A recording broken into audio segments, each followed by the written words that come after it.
¿Qué tal? Muy buenas tardes, sean todos bienvenidos a nuestro maravilloso estudio del libro de Hechos.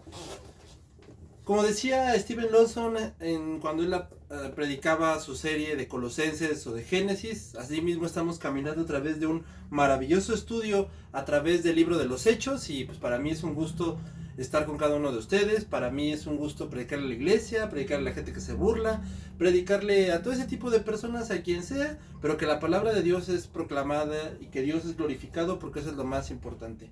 Entonces, dicho lo anterior y dicho lo que inmediatamente voy a decir, pues hemos estado caminando a través de un maravilloso estudio del libro de los Hechos, y vamos a continuar en esta ocasión con el capítulo número 6 en un tema el cual hemos titulado Sirviendo a Jesús hasta la muerte.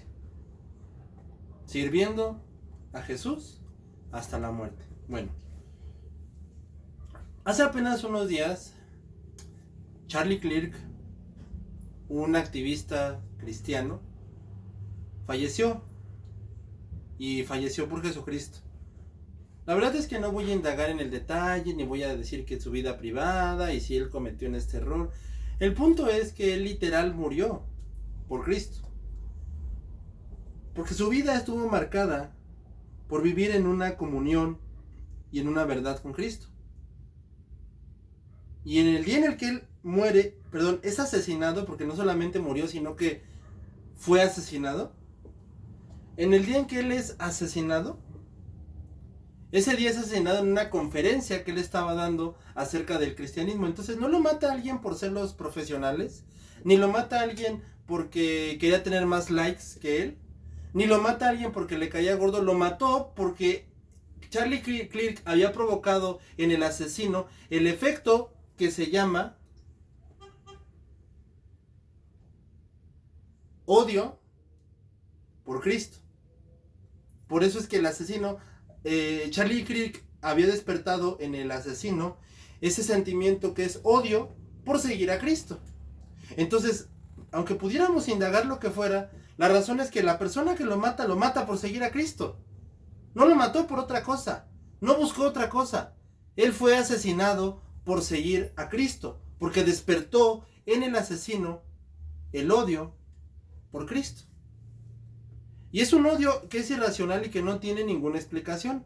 En la semana yo les contaba que nuestros hermanos Abraham e Isis tuvieron el placer de poder ir a predicar hacia el metro, y la gente se ponía los audífonos, se enojaba. O sea, creo que una mentada de madre la hubieran ellos recibido con más gusto, los pasajeros del metro, que un folleto del cristianismo. Porque como bien decía Isis, pues si agarras, ¿qué hacemos cuando nos dan un folleto? Me lo llevo y lo tiro en la casa, ¿no? La verdad.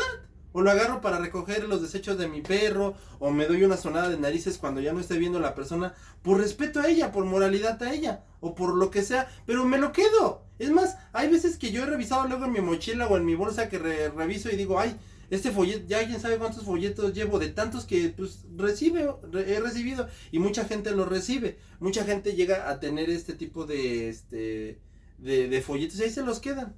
Pero de ponerse en un plan así, de que te odio, de que no quiero saber, de que ni siquiera te atrevas a darme eso, de que de tu Jesús no quiero saber nada, ese es el odio por Cristo.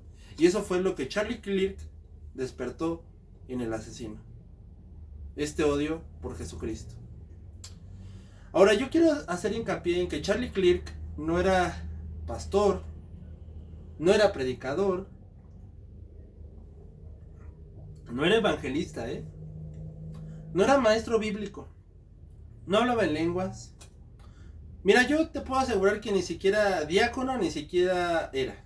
Y también te puedo asegurar que así como te aseguro que no era diácono, así también te puedo asegurar que tampoco era el que lavaba los baños. No hacía absolutamente nada en la iglesia.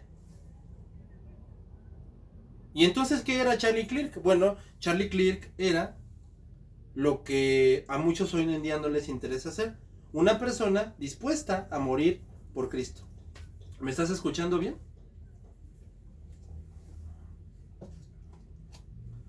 ¿Sí me escuchaste bien lo que dije?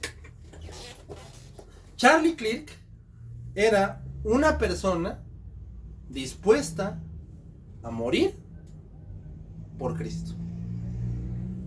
Y te lo vuelvo a repetir.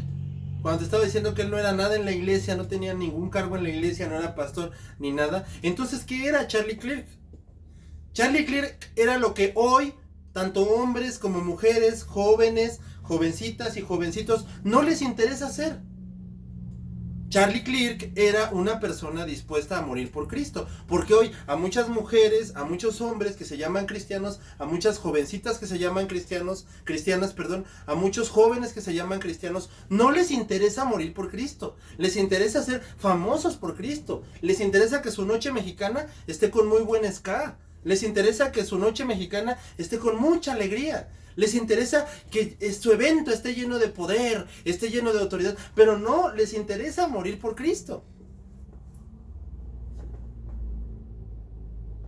Así que por eso lo repito, él no era nada en la iglesia. Entonces, ¿qué era Charlie Clerk? Lo que hoy muchos no les interesa hacer. Una persona dispuesta a morir por Cristo. Ya que, como te lo vuelvo a repetir, hoy todos quieren ser cargos, y perdóname que te lo diga así, y discúlpame quien se ofenda, pero hoy en día se preocupan por tantas tonterías. Se preocupan por quién va a traer el pozole, se preocupan por quién va a pintar el baño de la iglesia, y lo pintamos de rojo o lo pintamos de azul, y cuánto dinero le vamos a sacar a la gente. Y eso, esas son las preocupaciones de hoy en día de la iglesia denominada evangélica, denominada cristiana. Así que no solamente hoy todos quieren ser estrellitas de púlpito, como decía Adin Bajel. Solamente quieren ser estrellitas de púlpito y quieren ser conocidos en el mundo y quieren ser esto y se enojan porque en la iglesia no me reconocieron mis cargos y así. Y se preocupan por tonterías. Pero ser un hombre que sin necesidad de ningún título. Es más, Charlie Clerk ni siquiera buscó la fama. La misma gente lo hizo famoso por su manera de debatir y de defender las cosas, de mencionar el nombre de Cristo, de buscar el nombre de Cristo, de proclamar el nombre de Cristo. Y él nunca buscó hacerse famoso a través de eso. La misma gente lo hizo famoso. Charlie Clerk simplemente decidió vivir y morir por Cristo.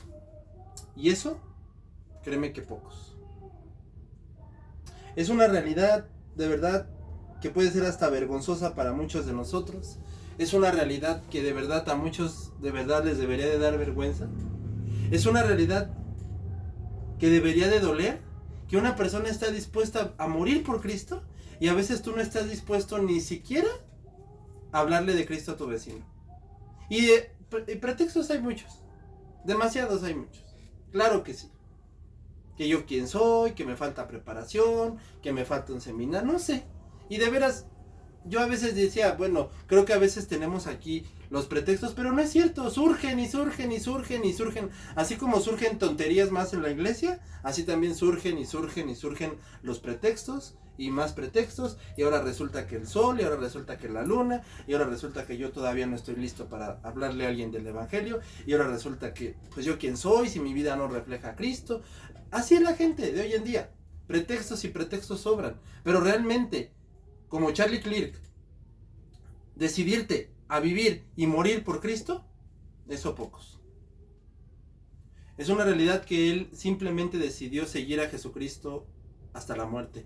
Y para cerrar esta introducción, yo te tengo que dejar muy en claro, y todos nosotros ojalá y lo tengamos presente. Y si no lo tenías presente, es el momento de que ya despiertes y lo tengas presente. Si tú verdaderamente te consideras cristiano, tú tienes que aceptar que tu destino como cristiano o acaba en la vida o fulmina en la muerte. Bueno, y si no te parece, pues entonces búscate otra religión. Pero esa es la vida de un verdadero cristiano. Nuestra vida o acaba en la vida o termina en la muerte. Así de sencillo. Yo quisiera de veras hacerte esta pregunta y no me vayas a responder. Esto solamente respóndetelo tú. ¿Tú estarías dispuesto a morir por Cristo? No a morir por tus hijos, no a morir por tu dinero, a morir por Cristo. A morir por Cristo. Recuerdo que había una persona que cómo se burlaba de esa gente. Ay, sí, pues es que, pues cómo morir por Cristo.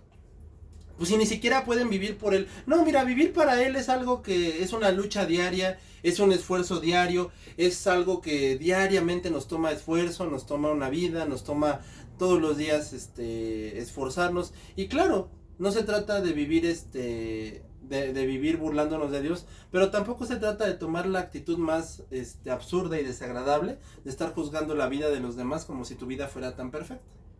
Pero la realidad indescriptible es que todos nos esforzamos por vivir para Cristo. Los que verdaderamente son creyentes se esfuerzan por vivir para Cristo. Somos seres humanos y desafortunadamente cometemos errores, pero tampoco vamos a vivir aferrados en el pasado. Yo conozco gente que así se la vive aferrada a su error que cometieron hace 30 años, hace 27 años, hace 25, y de ahí no se mueven. Ellos no son quienes para hablar, ellos no son quienes para decir nada, porque no. Yo y mi error de hace 30 años. Aquí lo traigo. Ya pasó hace 30 años, pero aquí traigo el error de hace 30 años. Aquí lo traigo. Pero es que hermano, ya pasó eso. Pues sí, pero aquí lo traigo. Aquí mira. Su bebé de 30 años. Su error de 30 años. Ahí lo traen. Y es obviamente que pues, también hay que entender que nuestra vida nunca va a ser perfecta. Pero eso no nos cataloga para vivir en una falsedad o en una hipocresía que no es la que Dios nos manda a vivir, para nada. Pero tampoco vamos a vivir en una perfección. Eso es algo que nosotros los tenemos que saber. Pero esa es una realidad que aférrate. Así como Charlie Clerk, así como varios misioneros, así como tanta gente. Y precisamente el que veremos el día de hoy nos lo va a recordar. Que todos nosotros tengamos muy presente que si somos verdaderamente cristianos, nuestra vida o acaba en la vida o fulmina en la muerte. Así de sencillo. No hay más camino, no hay más lugar, no hay absolutamente nada más. Y obviamente, la gente que no es cristiana, como decía el rey Salomón, solamente viven para una basura, que es este mundo. Vanidad de vanidades. Vives para un placer, vives para tu esposa, vives para tus hijos, no lo sé. Todo eso se va a acabar, ¿eh? Y si tú no te arrepientes, el día que mueras solamente te va a estar esperando el infierno. Entonces, ¿vale la pena vivir por un mundo que se termina? ¿O vale la pena morir por algo eterno, como lo es Cristo? No como lo es.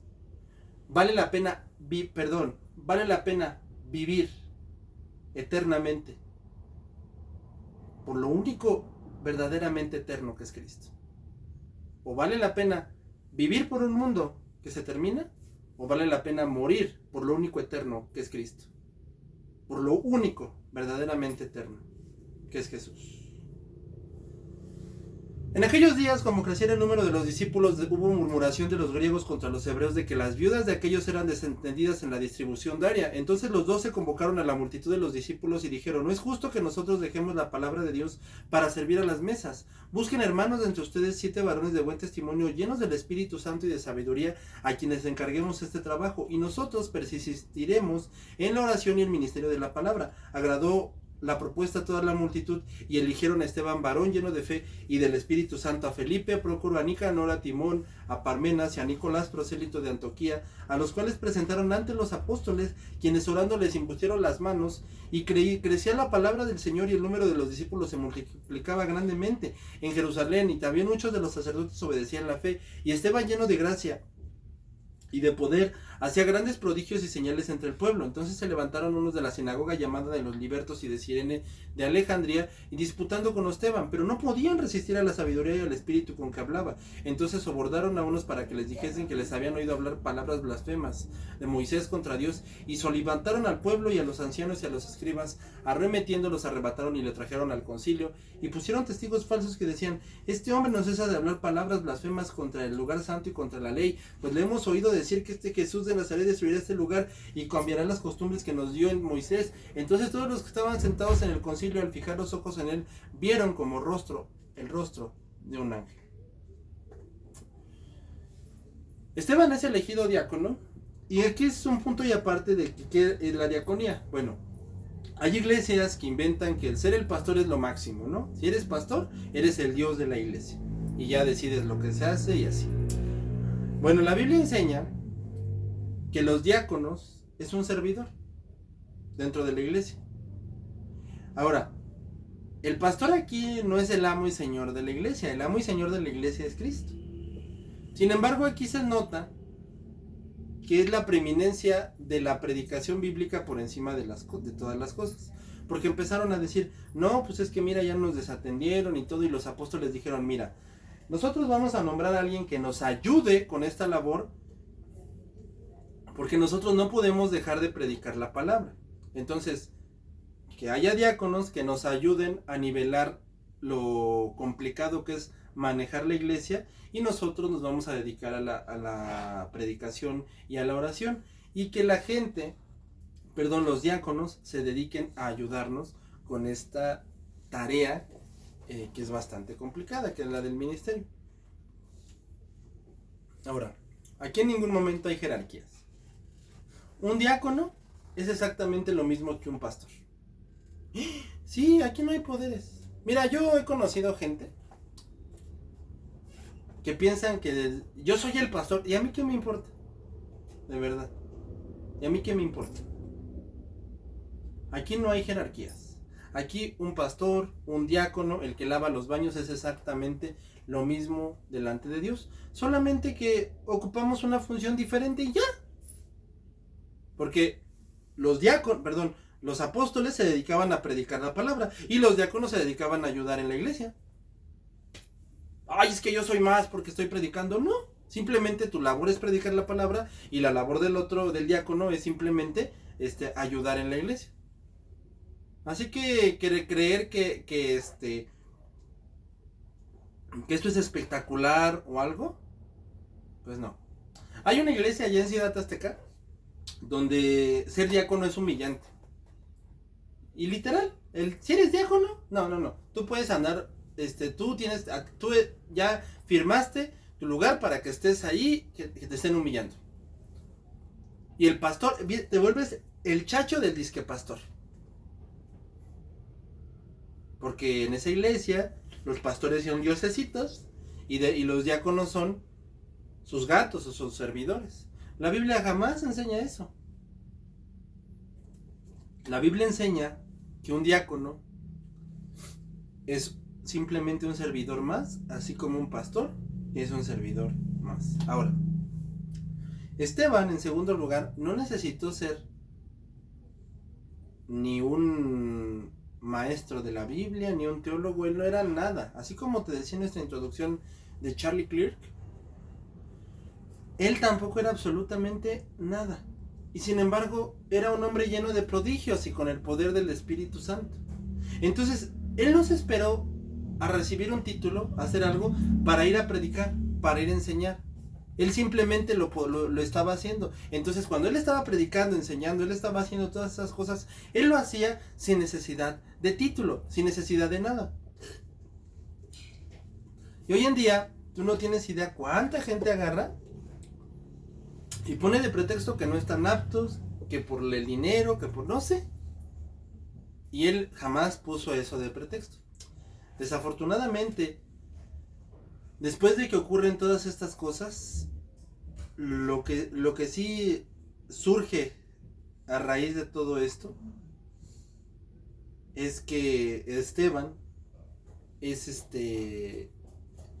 calumniado, pero esa calumnia surgió porque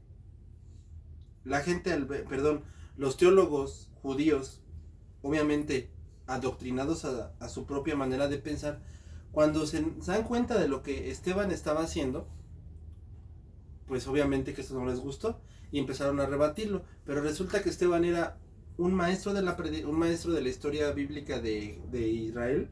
Entonces era imposible que le ganaran. Entonces, cuando no le pusieron ganar, recurrieron al argumento que usan todos los cobardes y religiosos, pues empezar a inventar calumnias. Y por eso dice que sobornaron a unos para que dijesen que habían oído hablar blasfemias de Moisés contra Dios, y se levantaron al pueblo y los ancianos y los escribas se le arrebataron y lo trajeron al concilio, y pusieron testigos falsos que decían: este hombre no cesa de hablar palabras blasfemas contra este lugar y contra la ley, pues le hemos oído decir que este Jesús de Nazaret destruirá el lugar y cambiará las costumbres que nos dio Moisés. Entonces los que estaban sentados en el concilio vieron su rostro como el rostro de un ángel. Me voy a adelantar un poquito hasta el capítulo 8, porque será otro tema que estaremos tratando la siguiente semana. Pero aquí vemos, con desafortunadamente mucha tristeza, que Esteban murió. O sea, la ira de esa gente, porque él predicó también el evangelio, no se mantuvo, ni mucho menos se contuvo a simplemente no me parece tu idea, sino de que no me parece tu idea, Esteban, y te voy a matar. Y fue lo que hicieron, lo mataron. ¿Por qué? Porque ellos querían seguir con su religión, y fue lo que pasó, lo llegaron a matar. Y es la misma realidad que hoy en día vivimos hoy. Se les predica y no quieren escuchar, y no te matan porque vivimos en un país civilizado, pero espérate, deja que cambien las cosas y te puedo asegurar que a muchos de nosotros nos van a querer matar. Se ponen los audífonos, se enojan. Recuerdo que alguien una vez me decía: mira, si nosotros vivimos como Jesús dice, como Jesús nos manda a vivir, vas a ver que la gente nos va a querer. ¿Qué crees? Que eso no es cierto. Si nosotros vivimos como Jesús nos llamó a vivir, muy poca gente es la gente que va a querer convivir con nosotros. Y nos van a odiar. ¿Por qué? Porque él mismo lo dijo, ¿no? Serán aborrecidos por mi nombre. Entonces, si Jesús nos dio ese aviso, ¿como por qué tendríamos que esperar que las cosas caminaran de otra manera? En el año de 1960